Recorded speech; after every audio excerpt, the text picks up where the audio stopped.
பழனி முருகன் கோவிலுக்கு சொந்தமான இடத்தை பத்திரப்பதிவு செய்து நில மோசடி நடந்துள்ளதாக திமுக முன்னாள் அமைச்சர் மூர்த்தி குற்றம் சாட்டியுள்ளார்.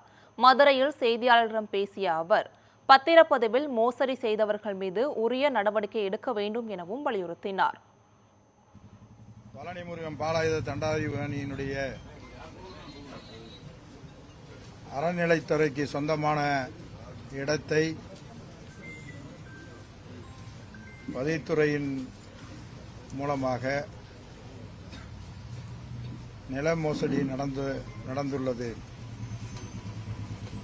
அதற்காக எப்படி நடந்தது, யாரெல்லாம் அதற்கு உடந்தையாக இருந்தார்கள் என்பதை பற்றியெல்லாம் 2-3 நாட்களாக இன்றைக்கு விவாதங்களாக இருந்தாலும் பொதுமக்கள் மத்தியிலே இன்றைக்கு தெரிந்து பல்வேறு அரசியல் கட்சிகள் பல பேர் அதை பற்றியெல்லாம் கண்டனம் தெரிவித்தும் அதற்கு காரணமான இருந்தவர்கள் மீது உடனடியாக சட்டப்பூர்வமான நடவடிக்கை எடுக்க வேண்டும் என்று சொல்லி ஒரு சிலர் மேல நடவடிக்கை எடுத்தும்